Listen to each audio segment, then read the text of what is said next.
हिना साहब सार्वजनिक मंच पर आकर अगर बहुत दिल से खुल के बोल दे तो हम आपको बेदाबू दावा दे रहे हैं कि पूरा मुसलमान आरजेडी से हट जाएगा और कोई लालू जी का इफेक्ट काम नहीं आएगा, क्योंकि मुसलमान भी अब समझा है कि एक वक्त शहाबुद्दीन का इस्तेमाल किया गया और आज जब वो इस दुनिया में नहीं है तो उनकी पत्नी को छोड़ दिया गया है। कौन कह रहा है कि शहाबुद्दीन जी के पूरे परिवार को टिकट दे दीजिए? कौन कह रहा है कि शहाबुद्दीन जी के घर पे जाके दिन भर बैठे रहिए? लेकिन जब सिवान से गुजरिए तो शहाबुद्दीन के लिए एक बार आपको रुकना चाहिए, क्योंकि उस आदमी ने आपके लिए काम किया है। आप एहसान फरामोश नहीं हो सकते हैं वेद बाबू। तो जो आप बात कहें कि कुर्सी का जो दो पहिया है, दो घोड़ा है, वो एम और वाई है, तो एम छटक रहा है और जिस दिन एम छटक गया ना, बात समझ में आ जाएगा। मुसलमान का वोट 18-19% है और मुसलमान एक ऐसा एक तरीके से कम्युनिटी है जो सीधा एक मुश्त वोट करता है। एक बात आप समझिएगा, मुसलमान भाजपा को वोट नहीं करता है ना, इसीलिए वो आरजेडी को वोट करता है। मतलब कि मुसलमानों के पास बिहार में कोई बहुत बड़ा ऑप्शन नहीं दिया गया है और इसी का फायदा लालू जी उठा लिए शुरू में कम्युनिटी को इकट्ठा करके। वो आदमी जिस आदमी ने एक तरीके से लालू प्रसाद यादव को मुख्यमंत्री बनने में सबसे ज्यादा सहायता किया, वो आदमी जिसके डर से सब लोग ठीक से रहते थे, वो आदमी जो चुनाव के मैनेजमेंट का पैसा का इंतजाम करता था, वो आदमी जेल से निकलने के बाद भगवान जो होते हैं वो डरा जाते हैं। लेकिन जेल से निकलने के बाद शहाबुद्दीन का ये बयान था कि मेरे नेता लालू यादव थे, मेरे नेता लालू यादव हैं और मेरे ही नेता लालू यादव रहेंगे। गोपालगंज का उपचुनाव था, सुभाष सिंह जो इस दुनिया में नहीं रहे, उनकी पत्नी उपचुनाव में खड़ी हुई थी विधायक बनने के लिए और मात्र 2200 वोट से उनकी पत्नी जीत गई थी। यानी कि मात्र 2200 वोट से आरजेडी का कैंडिडेट विधायक नहीं बन पाया था। वो 2200 वोट पता है किसका था? वो 2200 वोट वेद बाबू था मुसलमानों का। शहाबुद्दीन का बेटा जेल जा रहा है तो नीतीश कुमार का, तेजस्वी यादव का कोई बयान नहीं आ रहा है। नीतीश कुमार का तो पहले भी नहीं आ रहा था और आज तेजस्वी यादव वहीं से गुजर जाते हैं लेकिन उनके घर पर नहीं जाते हैं और कभी साहेब साहेब कहकर लालू प्रसाद यादव शहाबुद्दीन को संबोधित करते थे। सीमांचल में 4 लोकसभा का सीट है बउआ और 4 लोकसभा सीट पर क्या होगा और वोट परसेंटेज किसका कितना है ये सब लोग जानता है।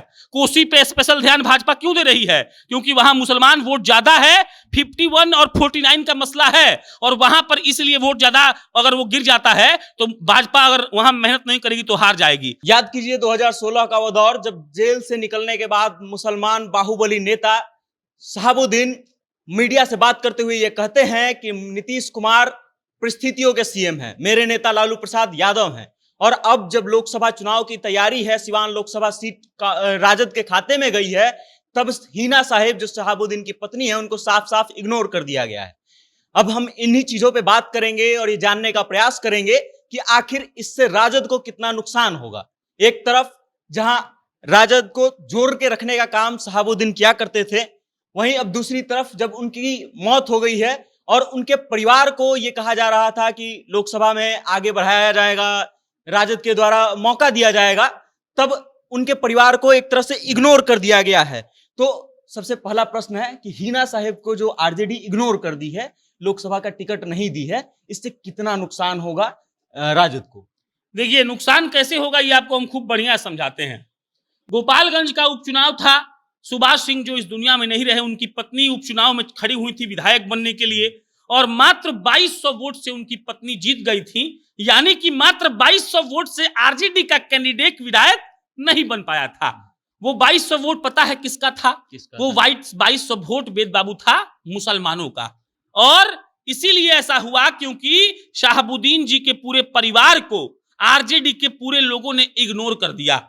शहाबुद्दीन की कहानी सुनेंगे ना तो आप रांगोटा खड़ा हो जाएगा आपका। वो आदमी जिस आदमी ने एक तरीके से लालू प्रसाद यादव को मुख्यमंत्री बनने में सबसे ज्यादा सहायता किया, वो आदमी जिसके डर से सब लोग ठीक से रहते थे, वो आदमी जो चुनाव के मैनेजमेंट का पैसा का इंतजाम करता था, वो आदमी जेल से निकलने के बाद भगवान जो होते हैं वो डरा जाते हैं।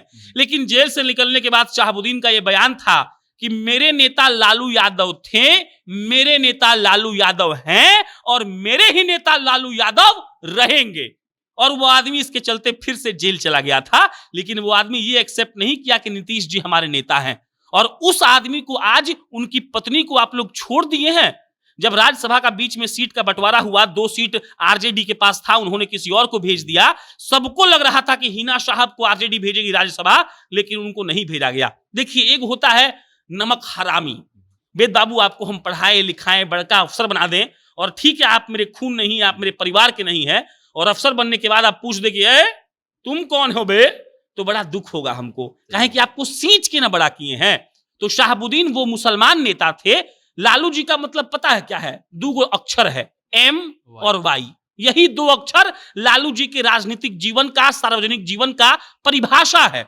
और उसमें से M का ये जो उच्च स्तर पर वोट पड़ता था, वो शहाबुद्दीन जी का देन था। और आज शहाबुद्दीन की पत्नी को कोई नहीं पूछ रहा है, शहाबुद्दीन का बेटा जेल जा रहा है, तो नीतीश कुमार का, तेजस्वी यादव का कोई बयान नहीं आ रहा है। नीतीश कुमार का तो पहले भी नहीं आ रहा था, और आज तेजस्वी यादव वहीं से गुजर जाते हैं, लेकिन उनके घर पर नहीं जाते हैं। और कभी साहेब साहेब कहकर लालू प्रसाद यादव शहाबुद्दीन को संबोधित करते थे। तो असर तो ये पड़ेगा कि आरजेडी जिंदगी भर इस बात को याद रखिए कि चुनाव आया है, वोट पड़ने दीजिए, और M और Y में से देखिए M कैसे हटता है, और तब इन लोगों का अक्ल ठिकाने आएगा।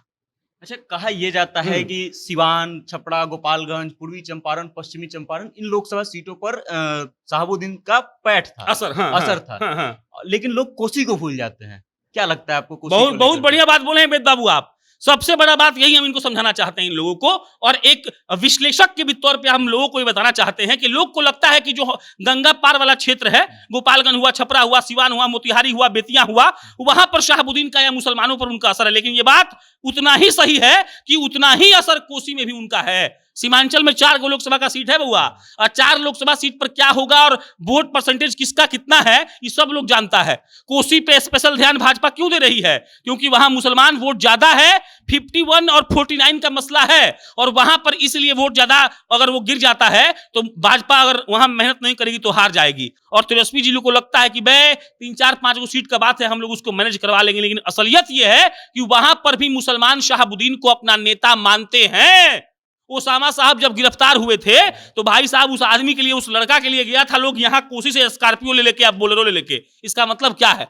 इसका मतलब यही है कि इधर के लोग भी उतना ही शहाबुद्दीन को नेता मानते थे जितना कि इधर के लोग मानते हैं।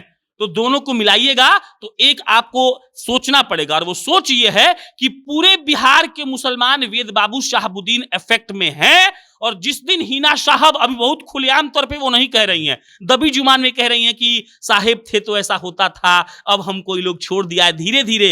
लेकिन हिना साहब सार्वजनिक मंच पर आकर अगर बहुत दिल से खुल के बोल दे तो हम आपको वेद बाबू दावा दे रहे हैं कि पूरा मुसलमान आरजेडी से हट जाएगा, और कोई लालू जी का इफेक्ट काम नहीं आएगा। क्योंकि मुसलमान भी अब समझा है कि एक वक्त शहाबुद्दीन का इस्तेमाल किया गया, और आज जब वो इस दुनिया में नहीं है तो उनकी पत्नी को छोड़ दिया गया है, ना राज्यसभा भेजा गया, ना MLC बनाया गया, ना टिकट दिया जा रहा है। और सब मुसलमान जिस दिन समझ जाएगा ना, तो सबसे बड़ा भ्रम यही टूटेगा कि गोपालगंज, छपरा, सिवान, पूर्वी चंपारण और पश्चिम चंपारण में शहाबुद्दीन का इफेक्ट है।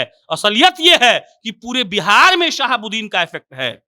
अच्छा, कहा यह जाता है कि लालू यादव जिस कुर्सी पर CM बनकर के बैठे थे, उस कुर्सी का 2 पैर MY समीकरण पे काम करता है। और अब जो है Y समीकरण को ध्यान रख रहे हैं, लेकिन M समीकरण को साइड कर दे रहे हैं। बिल्कुल सही बात है। इसमें एक बात समझिएगा, मुसलमान का वोट 18-19% है, और मुसलमान एक ऐसा एक तरीके से कम्युनिटी है जो सीधा एक मुश्त वोट करता है। एक बात आप समझिएगा, मुसलमान भाजपा को वोट नहीं करता है ना, इसीलिए वो आरजेडी को वोट करता है। मतलब कि मुसलमानों के पास बिहार में कोई बहुत बड़ा ऑप्शन नहीं दिया गया है, और इसी का फायदा लालू जी उठा लिए शुरू में कम्युनिटी को इकट्ठा करके। लालू प्रसाद यादव जो सोशल इंजीनियरिंग किए थे मुख्यमंत्री बनने के लिए, आज वो सोशल इंजीनियरिंग फेल हो जाएगा। आप समझिए इस बात को। अगर हम लोग M की बात करें तो M पर आरजेडी वालों ने कभी ध्यान नहीं दिया है। एक और बात समझिए, अरे छोड़िए, लोग कहता है कि आडवाणी जी को मोदी जी साइड कर दिए, लेकिन अभी भारत रत्न जब आडवाणी जी को मिला और वो तबीयत उनकी ठीक नहीं थी, तो राष्ट्रपति महोदया आडवाणी जी के घर गई थी और घर जाकर उनको भारत रत्न दिया गया। लोग कहता है कि आडवाणी जी को मार्गदर्शक मंडल में डालकर मोदी जी ने अपना और अमित शाह के युग का शुरुआत किया। बहुत ध्यान से दर्शकों को हम कहेंगे ये बात सुनने के लिए, ये बात सही है वेद बाबू, आडवाणी जी को मार्गदर्शक मंडल में डाल दिया गया। ये भी बात सही है कि आडवाणी जी का आज के सरकार में कुछ भी चलता नहीं है। यह भी बात सही है कि मोदी जी आडवाणी जी का एको को बात नहीं मानेंगे या ना मानते थे, लेकिन एक बात याद रखिए, आज भी आडवाणी जी के जन्मदिन पर नरेंद्र मोदी जाकर उनका पांव छूकर कहते हैं कि हमारे परिवार के बड़े सदस्य हैं और हम इनको प्रणाम करते हैं। पता है क्यों? क्योंकि ये एक नॉर्मल सा सम्मान होता है जो देना होता है। कौन कह रहा है कि शाहबुद्दीन जी के पूरे परिवार को टिकट दे दीजिए? कौन कह रहा है कि शाहबुद्दीन जी के घर पे जाके दिन भर बैठे रहिए? लेकिन जब सिवान से गुजरिए तो शाहबुद्दीन के लिए एक बार आपको रुकना चाहिए, क्योंकि उस आदमी ने आपके लिए काम किया है। आप एहसान फरामोश नहीं हो सकते हैं वेद बाबू। तो जो आप बात कहें कि कुर्सी का जो दो पहिया है, दो घोड़ा है, वो एम और वाई है, तो एम छटक रहा है, और जिस दिन एम छटक गया ना, बात समझ में आ जाएगा। अच्छा, क्या लगता है अगर ये एम छटक करके एनडीए के खेमे में या भाजपा के खेमे में चला जाए तो कितना नुकसान हो जाएगा? अब यहां भी दो बात है वेद बाबू। एक तो मुसलमान हम बोले अभी है कि भाजपा को वोट नहीं देता है, लेकिन एक और बात है, भाजपा को नहीं देता है तो क्या हुआ, जदयू को तो दे सकता है। आज जदयू को दे देगा कुछ सीट पर, चिरागों को तो दे सकता है। चिराग तो ठीक आदमी है ना, आज दलितों के नेता है ना। आज नीतीश कुमार को जन्मे करते हैं, नीतीश कुमार ऐसा न्यूट्रल आदमी तो कोई है ही नहीं है। ना उनको मुस्लिम से मतलब है, ना उनको हिंदू से, ना क्रिश्चियन से, ना जैन से, ना ईसाई से, उनको कोई मतलब नहीं है किसी से, तो उनको दे सकता है ना। तो अगर कोई मुसलमान जदयू को वोट दिया, मतलब किसको वोट दिया? भाजपा को दिया। कोई मुसलमान चिराग पासवान को वोट दिया तो किसको दिया? भाजपा को दिया। कोई मुसलमान उपेंद्र कुशवाहा को वोट दिया तो किसको दिया? भाजपा को दिया। मतलब एनए से पकड़ो चाहे एनए से पकड़ो, बतिया बराबर पड़ गया। और यहीं पर समझ में आएगा तेजस्वी यादव और लालू यादव को इस बार के चुनाव में कि मुसलमानों को और मुसलमान के बड़े नेता शाहबुद्दीन को इग्नोर करने का क्या नतीजा होता है। अब ये देखना दिलचस्प होगा कि जब जनता चुनाव के समय में मतदान करती है और एमवाई समीकरण को ध्यान में रखते हुए एम समीकरण जो है वोट डालने जाती है, तो पलड़ा किस ओर भारी पड़ता है। बाकी इस चीज को लेकर के आप क्या सोचते हैं, आपकी क्या राय है, कमेंट के माध्यम से अपना विचार हम तक जरूर भेजिएगा। बहुत बहुत धन्यवाद।